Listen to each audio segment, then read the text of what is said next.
Baik teman-teman, selamat datang kembali. Pada kesempatan kali ini saya akan membahas analisa saham mingguan untuk periode tanggal 11 Oktober 2021 sampai dengan 15 Oktober 2021. Jadi pada kesempatan kali ini saya akan membahas analisa saham untuk saham properti ya. Jadi memang saham properti ini 2 minggu terakhir kan saya hanya bikin videonya singkat ya, cuma 3 video ya, biasanya banyak. Jadi saham properti saya lewati ya. Tapi beberapa minggu yang sebelumnya, sekitar 3 minggu atau 4 minggu yang lalu sudah bahas tentang saham properti ya. Memang ada kuat bangkit berdiri ya, seperti itu ya. Ini garis-garisnya sudah saya berikan sebelumnya, sudah lama ya, beberapa minggu yang lalu. Jadi masih kurang lebih sama. Ini resisten 1105 sudah berhasil tembus ke atas untuk BSDE. Kalau kita perhatikan ya, kalau misalnya mau tambah lagi atau buy up, kalau minggu ini dia berhasil naik lagi ke atas 1105 ya, atau naik ke atas 1135 hanya minggu lalu, maka boleh tambah lagi atau average up. Jadi target price berikutnya di 1225 dan 1325. Kenaikannya sebenarnya sih masih cukup bagus ya, seperti itu ya. Walaupun dia testing area resisten 1105, sayangnya tutupnya di bawah 1105 ya. Tapi menurut saya sih masih ada peluang untuk 1-2 minggu ke atas untuk naik ke atas 1225 dan 1325. Ini bagi yang suka saham properti ya, seperti itu ya. Jadi peluang kenaikannya masih ada. Dan ini kalau kita lihat di akhir tahun lalu dia juga rally ke atas ya, seperti itu ya. Ya mudah-mudahan aja dia masih sukses terus ya sampai dengan awal tahun depan ya, seperti itu ya untuk BSD. Jadi belinya seperti apa Pak Sunar? Bisa beli sekarang atau nanti tunggu breakout lagi ke atas 1135 tambah lagi, atau kalau kita perhatikan pakai daily chartnya di sini ya, atau chart hariannya, memang di sini dia setelah naik tinggi ya sebelumnya di sini ya, ini tanggal 4 Oktober dia sekarang istilahnya konsolidasi ya, atau istilahnya sideways ya. Sebenarnya sih selama dia bertahan di atasnya ini ya 1065 ya, garis saya sih 1070 ya. Jadi selama bertahan di atas 1065, ini low-nya tanggal 5 Oktober ya, selama bertahan di atasnya Fibonacci retracement 38,2% ya, ini saya gambarkan swing low yang di bawah dan swing high-nya di sini. Dia sudah berhasil tembus naik ke atas 38,2%. Selama bertahan di atas 1065, dia masih ada peluang untuk naik lagi ke atas 1210 ya, itu resisten berikutnya. Jadi kalau mau buy lagi, tunggu aja kalau dia naik lagi ke atas 1150 tambah lagi ya, target berikutnya di 1210. Kalau dia berhasil naik lagi ya, target berikutnya di 1300-an kurang lebih ya. Jadi untuk BSDE ini dia uptrendnya sih masih cukup bagus ya. Kalau kita perhatikan di sini ada formasi besar ya di sini ya, rounding bottom juga ya di sini ya. Jadi dia sedang testing area ini permukaannya ya. Kalau kita ukur target price-nya, kalau dia berhasil breakout ke atas 1150, maka kalau dari ketinggiannya rounding bottom ini ya, saya plotkan ke atas, kira-kira target price-nya itu ya, dia masih memungkinkan sampai target naiknya jauh ya, sekitar 1400-an. Jadi 1360 ini masih memungkinkan ya. Jadi jangan terlalu takut juga, tapi jangan terlalu agresif ya. Belinya bertahap aja sesuai dengan garis-garis yang sudah saya berikan ya. Kalau naik ke atas 1150 tambah lagi dan seterusnya. Untuk yang buy on weakness misalnya, Pak Suntar saya tunggu aja di bawah, saya nggak mau beli sekarang ya. Ya silakan. Sebelumnya saya sebutkan di area ini ya. Nah, buy on weaknessnya saya kotakin ini ya, 920-an ya. Jadi di sini seharusnya yang rajin nonton ya, ini seharusnya sudah beli di sini ya, ekornya panjang ke atas, naik ke atas 960 tambah lagi, naik ke atas 990 tambah lagi dan seterusnya. Tapi berhubung posisinya sekarang di sini, kalau mau buy on weakness, tunggu aja di sekitar area 1020. Artinya kalau misalnya dia koreksi di bawah 1020, ya kan, kalau dia berhasil rebound atau naik ke atas 1020, boleh buy ya, seperti itu ya. Itu yang buy on weakness. Naik ke atas 1070 tambah lagi, naik ke atas 1110 tambah lagi dan seterusnya. Itu kurang lebih untuk BSDE ya. Yang mudah-mudahan aja dia berhasil naik ke atas 1210 ya. Kemungkinan sih masih bisa ya, karena kalau kita lihat ini sideways areanya di sini sebelumnya ya, ketika sebelum dia turun dia di bawah 1110. Kurang lebih cukup untuk BSDE. Berikutnya untuk SMRA. Di SMRA di sini untuk mingguannya sudah saya gambarkan support resistennya beberapa minggu yang lalu ya, masih tetap sama. Resisten terdekatnya 945. Kalau dia naik ke atas 945, kalau mau tambah lagi average up silakan ya. Berikutnya di sekitar area 1000, dan yang di sini swing high-nya di area di sini kalau kita lihat ini sebelum stock split ya, jadi harga angkanya sekitar 1040 lah ya. Ini untuk maaf bukan stock split ya, right issue ya. Jadi SMRA sebelumnya dia ada aksi korporasi right issue ya. Target 945 ini masih memungkinkan ya. breakout ke atas ya, seperti itu ya. Ini untuk support resistennya untuk weekly-nya. Kalau untuk daily-nya bisa menggunakan garis-garis yang sudah saya berikan. Memang setelah breakout dia ini ceritanya konsolidasi ya, sideways ya, testing lagi ya. Jadi kalau seperti ini bukan berarti bakalan gagal turun ke bawah, nggak pasti ya. Jadi dia sudah punya pasang aja trade stopnya atau stop lossnya di 910 dan 875 mungkin terlalu jauh ya. Jadi pasang aja di swing low-nya di sini 890. Selama dia bertahan di atas 890, dia masih ada peluang untuk breakout ke atas 945 ya. Dengan target berikutnya di 980 dan 1035. Kalau yang mau buy sekarang boleh-boleh saja. Belinya bertahap aja, naik ke atas 945 tambah lagi, naik ke atas 980 tambah lagi, seperti itu ya. Maksimum stop loss di 875 ya. Itu untuk SMRA. Masih cukup bagus peluangnya beberapa minggu ke depan ya. Mudah-mudahan kalau kita lihat dari ini ya, sebelumnya ya, Oktober ya, dia naiknya lumayan ya sampai dengan awal Desember. Di sini sampai kalau kita lihat bukan awal ya, sekitar minggu ketiga akhir Desember ya, seperti itu ya, dia masih cukup bagus. Sampai kuartal 1 dia malah masih bisa naik lagi ya. Kadang-kadang ya memang seperti itu ya, dia pernah koreksi lagi balik lagi ke bawah, tapi di sini dia sudah mulai cukup bagus ya uptrendnya ya. Mudah-mudahan dia lanjut sampai 1200 ke atas ya, atau bahkan sampai 1500 ya, kembali lagi ke masa kejayaannya sebelumnya di sini ya. Ya kurang lebih kalau kita lihat ini garisnya di area sekitar 1500-an ya di sini ya, yang di atas ini ya. Ya kurang lebih cukup ya untuk SMRA. Berikutnya untuk CTRA. Jadi kalau kita lihat CTRA ini untuk weekly-nya dia testing 1085 ya, resisten terdekat. Kalau dalam 1-2 minggu depan dia berhasil naik ke atas 1085, target berikutnya di 1210, kemudian naik lagi dia di sekitar area 1350 ya, kurang lebih seperti itu. Support terdekatnya di 1000 ya.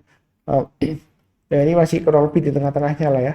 Jadi kalau mau beli ya boleh aja, tapi jangan terlalu banyak. Naik ke atas 1085 tambah lagi dan seterusnya. Nah itu kurang lebih untuk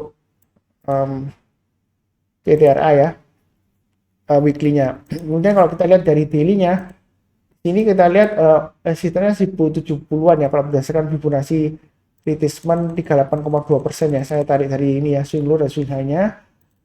Memang dia sedang menguji itu ya, 1070-an ya kurang lebih ya. Kalau dia berhasil naik ke atas 1070, boleh tambah lagi untuk buy up atau average up ya. Naik ke atas 1110 tambah lagi, breakout ke atas 1190 tambah lagi ya. Jadi belinya bertahap aja. Kita jangan terlalu kaku ya. Memang di sini ini resistennya cukup kuat ya, 1110 ya. Karena sebelumnya dia dari atas, dia turun, berjuang naik, dia gagal terus ya. Ini ya, malah turunnya dalam. Jadi nggak perlu terlalu takut juga. Yang penting pasang trailing stop dan stop loss, garis-garisnya sudah saya bantu ya. Yang mau buy weakness misalnya, Pak Sunar, saya nggak mau buy di sini ya, tunggu aja. Tunggunya seperti ini ya. Jadi kalau misalnya dia koreksi di bawahnya 1000, harganya ya koreksi ya, kita belinya tunggu kalau dia berhasil rebound naik ke atas 1000 baru kita beli ya. Banyak bertahap aja, naik ke atas 1030 tambah lagi dan seterusnya. Itu kurang lebih untuk CTRA. Kalau dia turun di bawah 1000 ya, dia turunnya masih bisa dalam ya, bisa sampai area buy weakness berikutnya lagi di sekitar area ini ya. 860 sampai dengan area ini ya, saya kotakin sebelumnya 880. Jadi yang lagi nonton mencatat dan buy ya, ini harusnya buy di sini ya.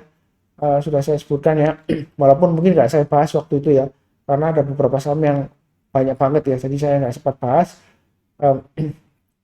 Jadi kurang lebih seperti itu ya untuk CTRA ya. Mudah-mudahan sukses sampai 1200 ke atas. Oke, berikutnya untuk P1 ya, Pakuan Jati ya. Ini 525 ya, dia sudah berhasil naik. Jadi dalam 1-2 minggu ini dia berusaha untuk naik terus sampai 600-an ya, 600 sampai dengan 615 ini resistennya ya, sebelumnya ya. Jadi peluang kenaikannya sih masih ada ya, seperti itu ya. Kalau kita lihat dari daily-nya, ya memang dia setelah naik tinggi dia istilahnya konsolidasi ya, setelah breakout dari 510 ya. Jadi kalau sudah punya, pasang aja stop loss-nya di 510 atau di area low-nya di sini ya, 505 ya, seperti itu ya. Kalau misalnya ketinggalan, kalau mau buy weakness belum punya ya, tunggu aja di 488. Artinya kalau dia koreksi di bawah 488, tunggu kalau dia berhasil naik ke atas 488, buy. Naik ke atas 510 tambah lagi dan seterusnya. Belinya nyicil aja, bertahap aja ya. Kalau kita lihat di sini pembelian asing sih akumulasinya lumayan banyak ya, seperti itu ya. Tapi kita jangan lihat asingnya ya, kita fokus ke pergerakan harganya aja. Ini uptrendnya masih cukup bagus. masih ada peluang breakout ke atas 540 ya, dengan targetnya 585 dan 615. Tentu untuk Pak Won ya. Kalau nggak berani buy sekarang ya tunggu aja buy on weakness ya, atau belinya bertahap aja sesuai dengan garis-garis yang sudah saya berikan. Oke, berikutnya untuk APLN. APLN setahu saya belum pernah saya bahas ya untuk analisa saham mingguan ya. Jadi di sini saya gambarkan support dan resistance-nya. Ini supportnya terdekatnya memang dia sudah jauh ya dari area supportnya. Sekarang kurang lebih sekarang dia di area resistance-nya sebenarnya. Kalau kita gambarkan kurang lebih sekitar area ini ya, 146 ya. Memang di sini high-nya di 149 ya. Tapi saya gambarkan dari swing low yang ini kurang lebih dengan area konsentrasi candle di sini ya 146-an lah ya. Jadi di sini kalau dia berhasil naik ke atas 149 high-nya minggu lalu ya, 2 minggu ya sebenarnya ya sini ya. Jadi target berikutnya dia masih bisa ke 168. Di sini 194. Kemudian di high-nya di sini ya, dia bisa sampai 232 ya. Jadi ini masih lumayan ada peluang lah. Coba saya tarik garis Fibonacci retracement ya, posisinya di sekarang di mana.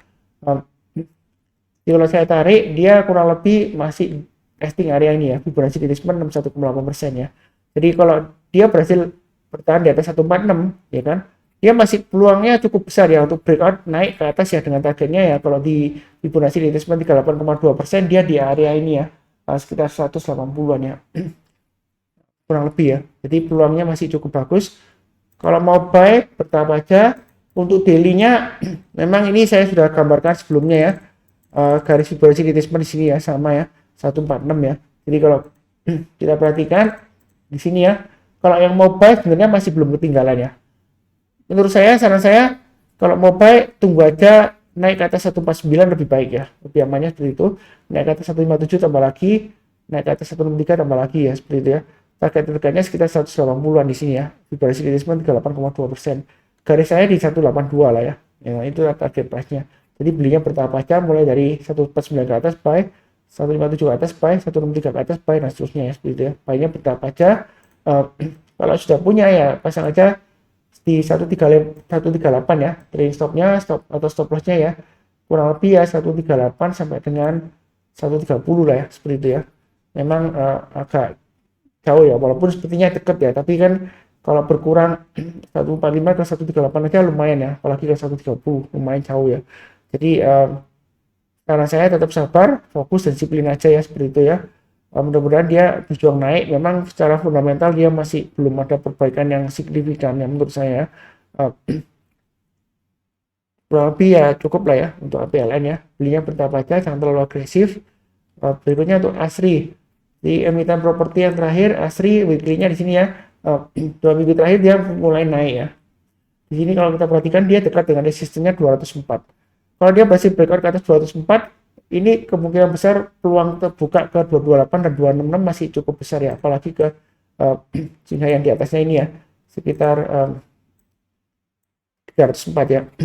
Jadi yang biasanya suka di saham properti ya, investnya ya di kecil-kecilannya, itu mungkin di harga di bawah 500, ini biasanya ASRI dan APLN ini uptrendnya sudah mulai terlihat cukup bagus ya, walaupun sebelumnya dia downtrend kemudian sideways lama, hanya saja dia hanya perlu testing ini aja 204 ya. Kalau dia berhasil breakout ke atas 204, dia kemungkinan besar bisa sampai 228 266 ya, bisa ya. Itu secara weekly-nya. Kalau secara daily-nya ini sudah saya gambarkan garis-garisnya ya. Ini saya tarik Fibonacci retracement dari swing low di sini dan swing high-nya. Posisi sekarang dia kalau Fibonacci retracement 1,8% di area 181 ya. Oh, maaf, di sekitar 184 ya. Jadi intinya selama dia bertahan di atas 184, dia masih ada peluang untuk breakout lagi ke atas 208 ya. Dengan target berikutnya 218, 228 dan 256. Ini kurang lebih targetnya untuk harian ya. Jadi agak beda ya. Support resistennya harian dan mingguan. Kalau yang mau buy sekarang boleh saja asalkan pasang stop lossnya di 184 dan 176. Itu stop lossnya. Nanti kalau dia naik lagi ke atas 198 tambah lagi ya. Jadi buynya jangan terlalu banyak. Naik ke atas 208 tambah lagi, naik ke atas 218 tambah lagi dan seterusnya ya. Ya itu kurang lebih untuk ASRI ya. Mudah-mudahan aja dia lancar dalam beberapa minggu ke depan ya. Ini sudah mulai bangkit ya. Seperti itu ya. Memang kalau dilihat dari perkembangan asing ya, sepertinya asing sudah nggak tertarik lagi ya untuk saham ASRI ya. Jadi kemungkinan kalau ini ya permainan investor lokal aja yang trading ya, seperti itu ya. Kurang lebih ya cukup ya. Seperti biasanya, jangan lupa subscribe yang barusan join, bantu like, nyalakan lonceng notifikasinya supaya nggak ketinggalan, kemudian kasih saran ya, kalau ada saran atau pertanyaan. Seperti biasanya jangan lupa cek analisa saham yang lainnya ya. Untuk mingguan dia ada beberapa saham, playlistnya dari video deskripsi di bawah ini. Di akhir kata saya ingin mendoakan ya semuanya, salam sehat selalu, damai dan sejahtera selalu. Amin. Terima kasih banyak.